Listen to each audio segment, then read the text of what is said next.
Hi guys, and welcome to episode 69 of the Crochet Cakes podcast. My name is Clarissa, and you can find me as Crochet Cakes anywhere on the internet. You may also follow my blog or head over and read my blog if you want. It's crochetcakes.com. Links will be down below, as always.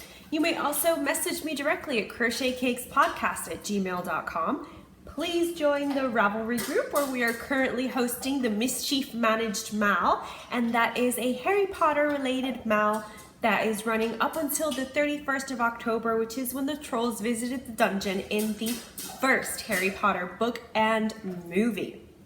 There are a lot of beautiful projects in the chatter thread as well as the finished objects thread, and I cannot express how happy I am that you guys are enjoying the mal. I usually head on over when I have a spare moment in the weekends to interact with you guys because have I mentioned that I love looking at the projects you're working on?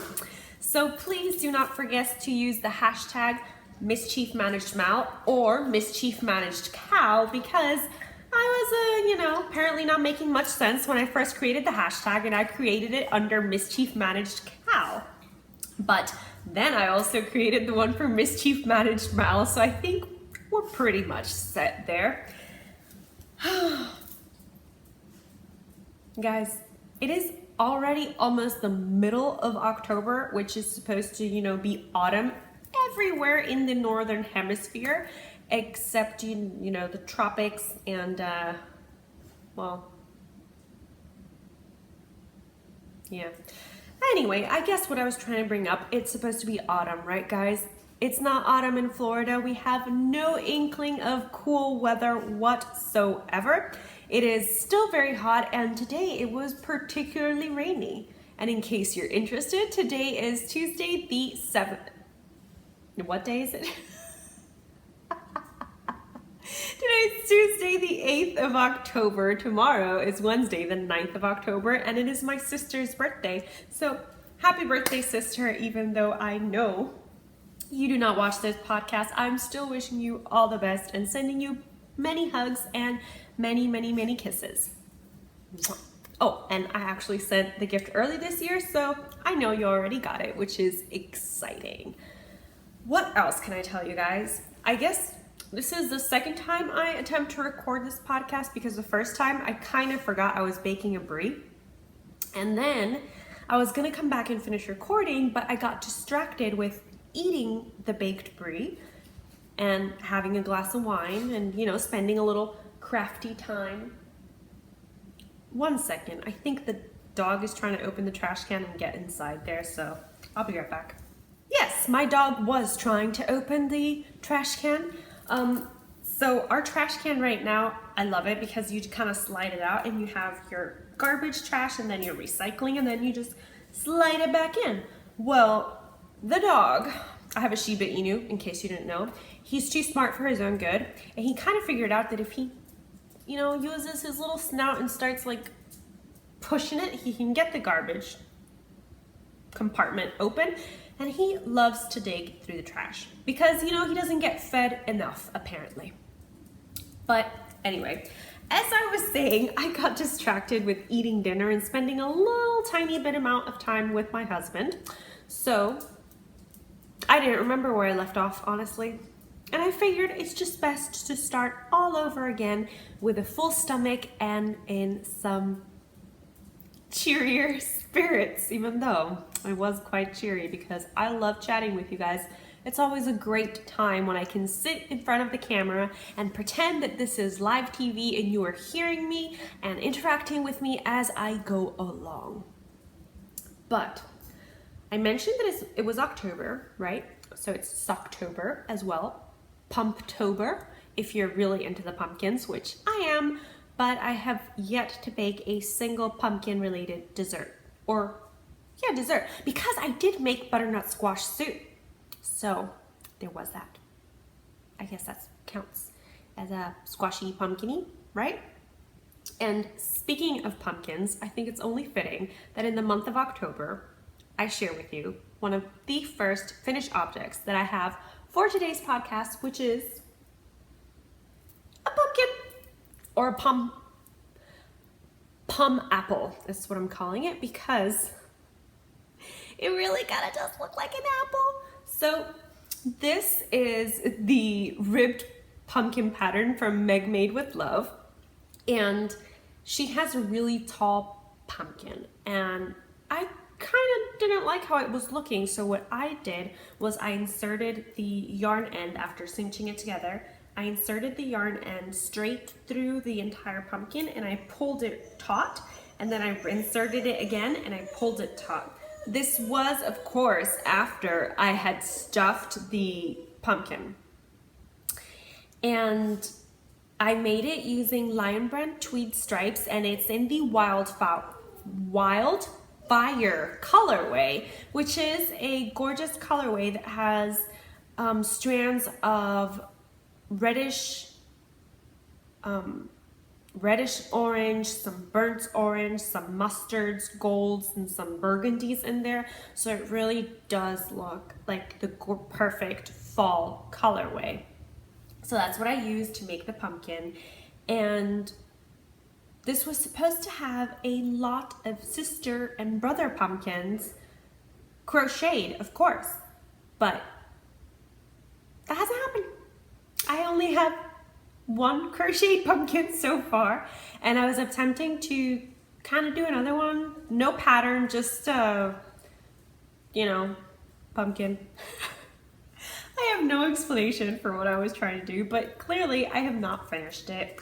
That's because this weekend I was unfortunately hit with a little sick bug that was the cause of my hunger. Let me explain. So what happened this weekend was, I was supposed to do a whole bunch of crafting and finish pumpkins and socks and garments. I finished one of those, other than the pumpkin. Anyway, what happened was on Friday, I had decided to try the Impossible Whopper from Burger King, which is supposed to be a vegetarian burger, no beef whatsoever. Well, it wasn't possible to digest, and I'm not sure if that's the burger's fault or the place just didn't have, that particular Burger King that I went to just didn't have a good handle on the situation. Whatever it was, I spent Friday in bed and in the bathroom, and Saturday in the same places again. So there was a little crocheting. I was very uncomfortable, so really I just napped a lot. I even had chills from the pain in my stomach.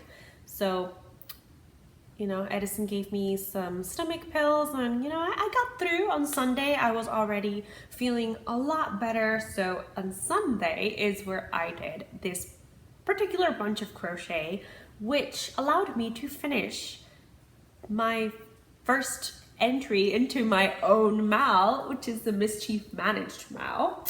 And I think you can kind of, sort of, maybe, potentially guess what it was. And it's something I was working on. I'll give you a hint. You can wear it. And it's not a shawl. So I finished the bark sweater. And the bark sweater is a paid-for pattern on Ravelry, so I won't be sharing with you too many details, but I will walk you through some of the changes I did, my experiences with the pattern, the gorgeous colorway you see before you, which is I call it mauve. It's really got some tones of gray, some brownish pink, purple in it. It's really, I wouldn't even say purple. Maybe it's kind of a dustier pink. So I just call it mauve because I feel this really does look like a mauve colorway. And the name of the colorway is Hermione. And of course, it was dyed to represent somebody who may or may not be our favorite heroine, which is Hermione, and it's from the books of Harry Potter, of course. And this particular colorway was dyed by Kayleen Weaver, who is the owner of Little Bean Loves Yarn. And she's a super, super talented dyer located in the United States, in the state of Massachusetts, if you're interested. And I love all her Harry Potter colorways. They were a guilty pleasure of mine. They still are. I've just been better at controlling my urges.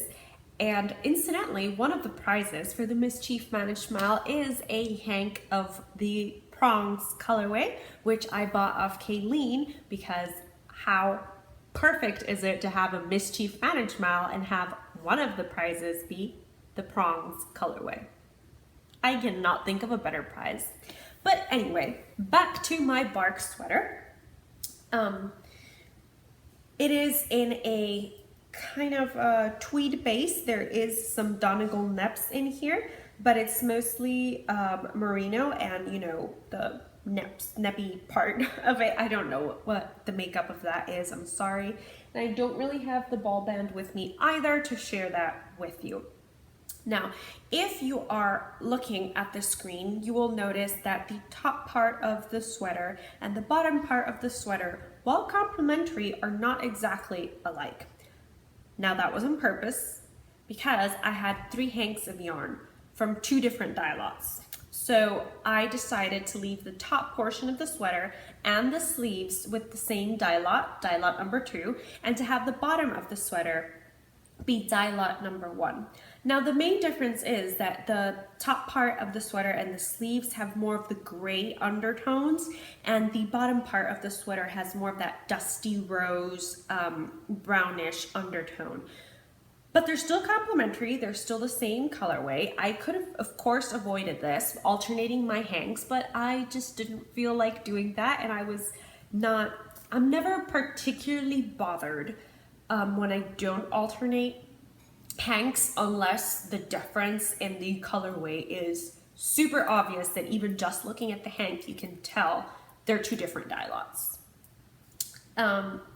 So anyway, this bark sweater is crocheted top down, so it's completely seamless. The only thing you actually join is the yarn to crochet your sleeves, and of course when you run out of your yarn you have to kind of join it together. I follow the pattern for the most part, and I'm very happy with it. I just made 2 changes on purpose and 1 not on purpose. So the first change is that I added the 1 extra pattern repeat to the body of the sweater. And I did this because Emma Potter from the Potter and Bloom podcast, she was the first person from my circle of friends that made this sweater. And she wrote a blog post on it, and she also talked about it in her podcast, and she said she found it a little short. Now, I am convinced that this is going to be a super, super stretchy garment once you actually wash it and block it. I have not done that because I want that cropped look. So if I wash it, I will not block it. I'll just, roll it up, get as much excess water out of it as I can, and hang it, or lay it flat to dry, actually. But getting back to why I think this is a super stretchy garment, it's because you're using fingering weight yarn and a 5mm hook that allows for a lot of stretch, which is why I think the designer only included 2 sizes. There's a small dash medium and then a large. The fit of I was talking about the changes, wasn't I? So the second change I did was also based on Emma's reviews, because the border of the sweater is made using, in the pattern, it calls for front post half double crochets, and those aren't too stretchy. So I just decided to keep going with the front post double crochets in the body and the cuff. Now the third change I did was not intentional whatsoever, and that was that in the sleeves, I'm pretty sure I skipped 2 rows accidentally. So there's that. Now for the fit of the sweater, I'm not wearing it for you because it is very warm outside, and this sweater is very warm. It's wool, and I live in Florida. Again, just thought, I'd throw that out there again. But anyway, I did try this on, and I have wide shoulders. I don't know if you can tell. I do have a wide shoulders, and this garment accentuates those wide shoulders because you are not doing raglan increases. I think that plays a big part in it. But yes, the way the garment is designed, it kind of accentuates my broad shoulders, which is something that Emma said she made her look like a football player, like American football player. And especially because she was part of, she's got a lot of boob real estate. But I have to say that even though I do not have big boob real estate, it still does accentuate my broad shoulders. Do I care?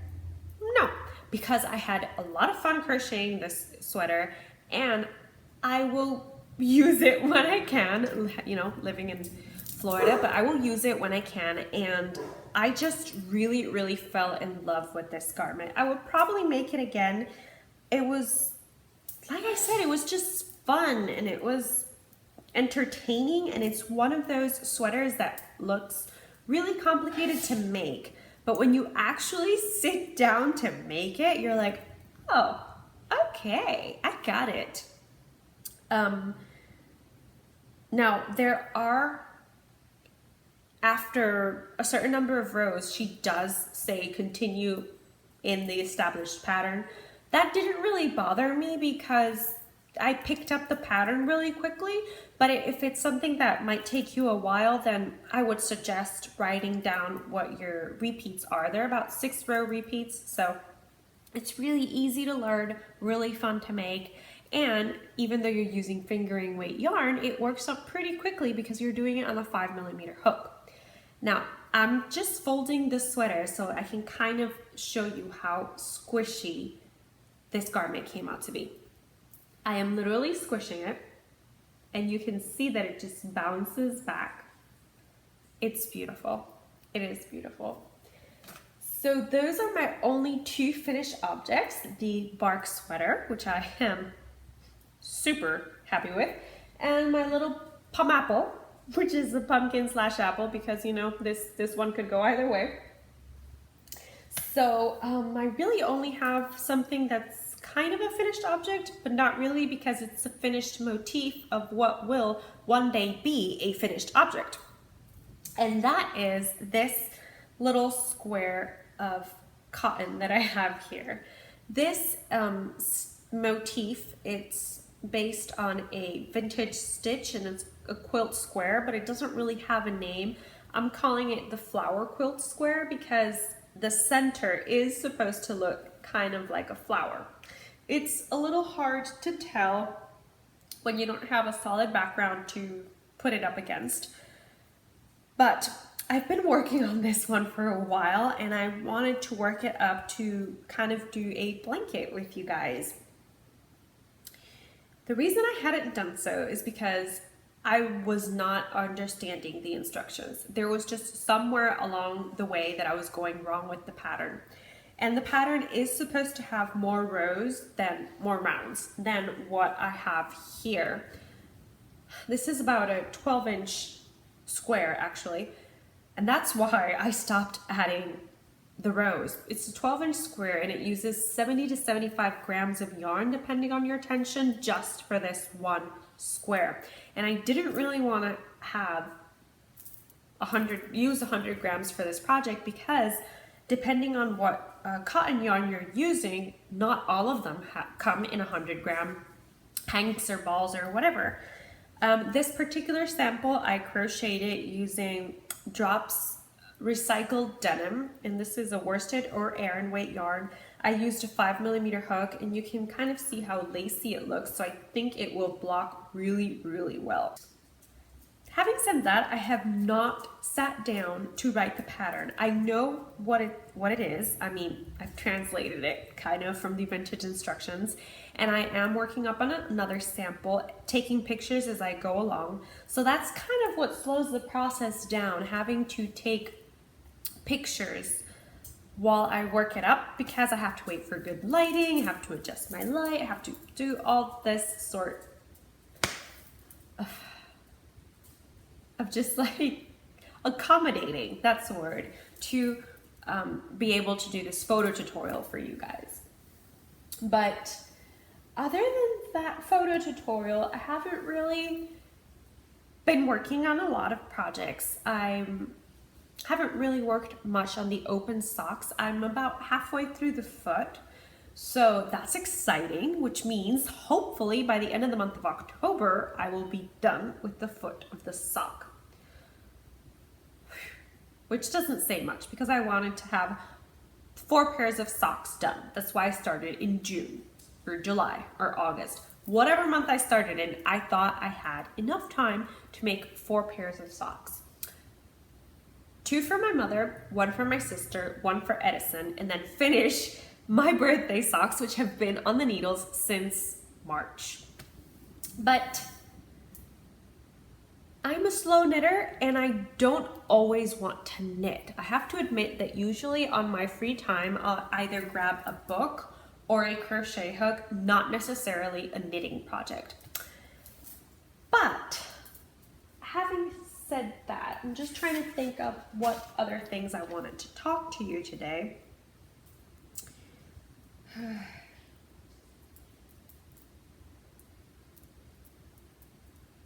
Oh, while I'm sort of still on the subject of cotton, how many of you have made little face scrubbies out of cotton or just cotton washcloths for your face, or use cotton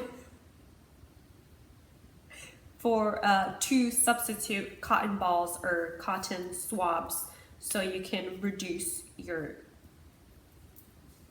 garbage, I would say? Because I'm just asking because I found that using the cotton scrubbies, they're reusable because you wash them up and you use them again. I use a lot more product than I would just using a cotton ball. And I just wanted to ask if I was the only one that happened to. I'm really curious about this because I'm wondering if it's maybe the stitches we're using or if it's just the nature of the cotton yarn that it's so thick that it'll absorb more of the toner or the face wash or whatever it is that you're using.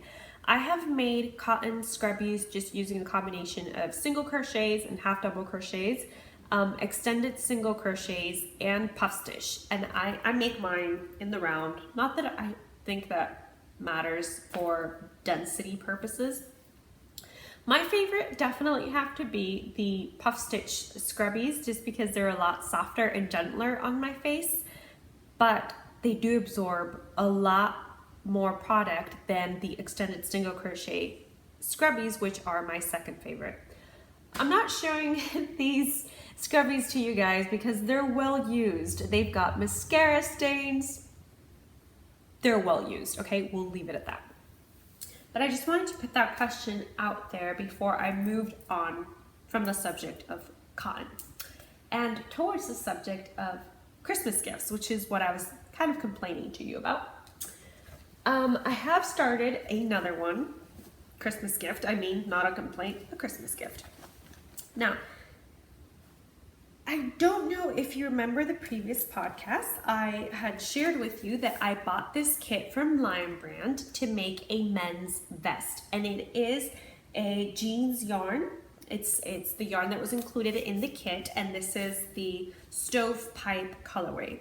Jeans yarn is 100% acrylic worsted weight. It's so wonderfully soft, guys. I don't know, I'm smelling it because there's really no smell, but it's just so soft and it's been really nice to work with. The only downside is that when I sit down to crochet on this sweater, it's usually nighttime and this is black. You see where I'm going with this, right? Yeah, it's hard to see. But anyway, I guess what I should tell you about this, because I'm calling it a sweater vest, I am not making the pattern that was included with this kit because Edison expressed an interest for an actual sweater that he could wear without having to wear a shirt under it. And I calculated the yardage that I have, and I potentially have enough to make him a sweater.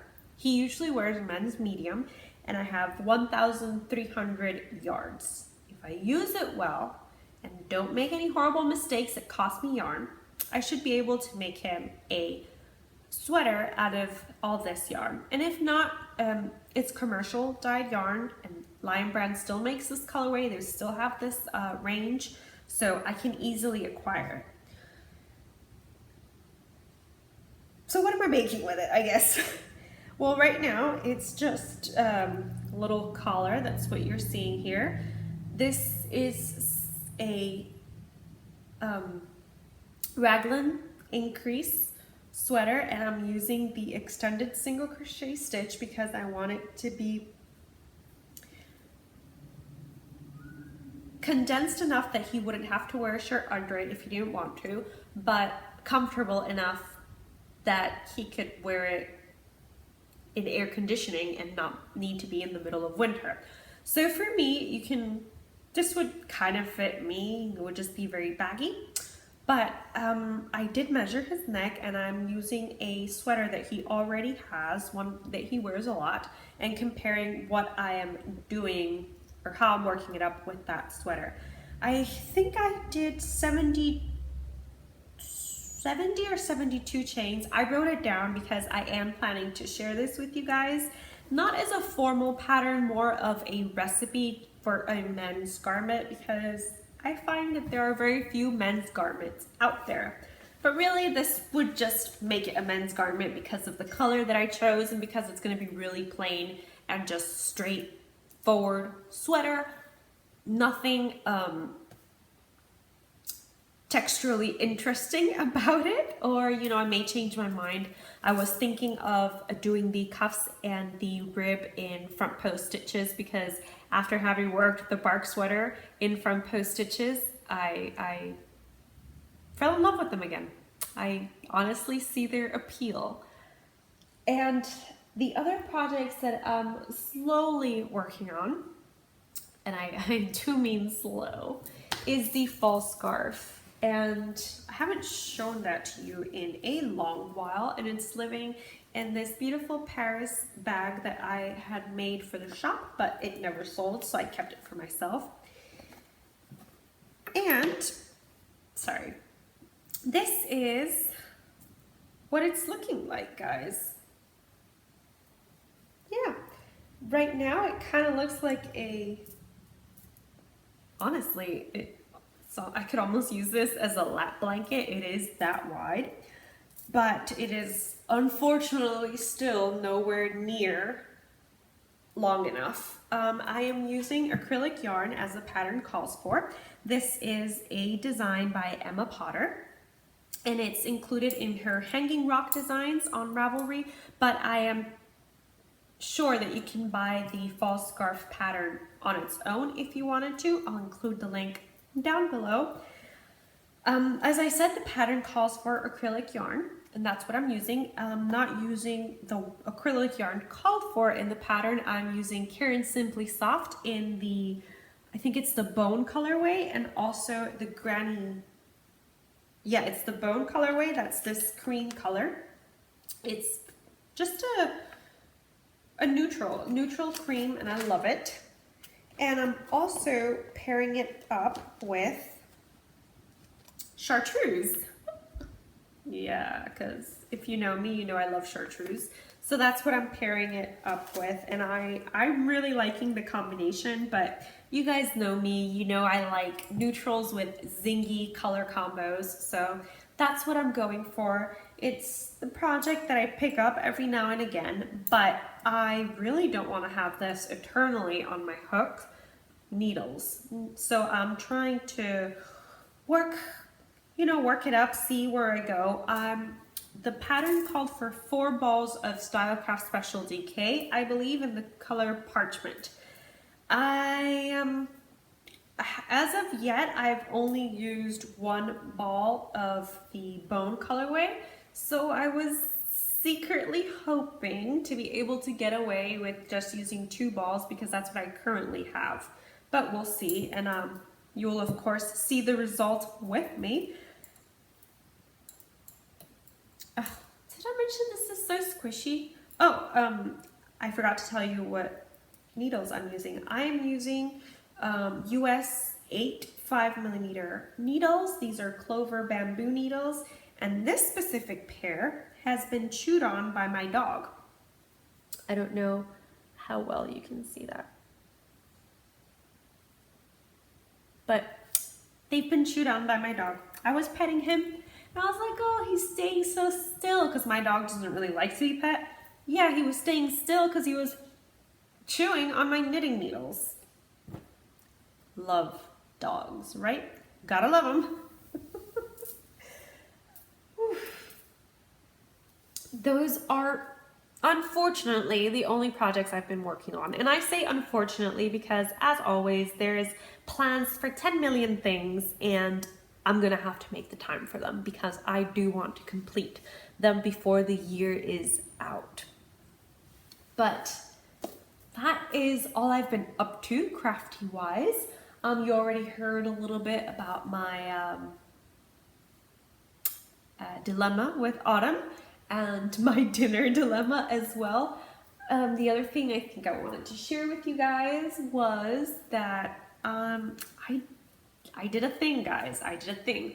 On the end of September, I woke up and something told me that I should go trade my little bug in, my red Beetle, my Volkswagen, and get a new car. So that's what I did. Don't you ever just get those feelings that you have to follow through? Because that's one of the ones that happened to me. I woke up and I literally drove to the post office, came back, I looked at my husband and I told him, let's go out and buy a car. He just looked at me like, what? I'm like, yeah.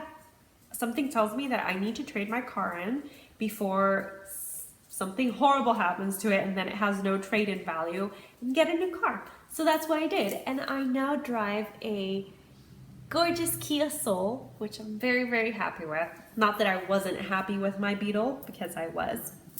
But I've upgraded. I went from a 2008 model to a 2018. So that's good. I have a rear view camera now, which is exciting.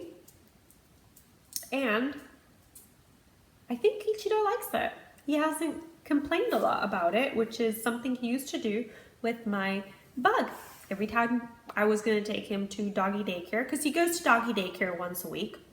So every time I was going to take him to doggy daycare, he would literally put all his paws out to not get into my car. Doesn't do that anymore. So I think he really appreciated the upgrade to a more spacious backseat. What else have I been up to? I binge watched an anime called Demon Slayer, which was really fun. Upset that the season is over, so I will have to wait a significant amount of time before I get to watch season 2 of that anime. But hey, it was good, so I'm not complaining. I've been thrifting. So we're gonna have our housewarming party / Halloween party on the 26th of October. And I wanted to thrift to see if I could find any old candlesticks, chandelier looking things, anything that would help me kind of create an Addams Family-esque house. That's what I was shopping for. You know what I found instead? I found books for 25 cents from one of my favorite book collections, book series, which is The Dark Hunters by Sherilyn Kenyon. And I found a brand new Banana Republic dress for $2. And that's really all I found. I didn't really find any candlesticks or any Addams Family vintage looking things that I could maybe spray paint or paint black. And the other thing I did was gardening. I did some gardening on Sunday after my bout of food poisoning. I was feeling a lot better, so I decided to breathe in some fresh air and tend to my plants. And wouldn't you know, that's also the day it decided to start raining. It'd been completely dry up until that Sunday that I decided to garden. Luckily, it rained after I had finished weeding the garden and repotting my plants and putting fresh soil and watering them. Well, actually, I hadn't watered them. That's when it started raining, right when I was about to water them. So I guess that was a good thing, you know. I saved myself not the trouble, but I saved the plants from not so healthy water, because rainwater is much better for them than any tap water could ever be. So I'm pretty sure they were very thankful for that escape. But that's really all I've been up to, crafty wise, non-crafty wise. So shoot me an email, guys. Visit my blog. I really want to have a new blog post up at least by this weekend. And yeah, just comment on this video. Tell me what you guys are working on.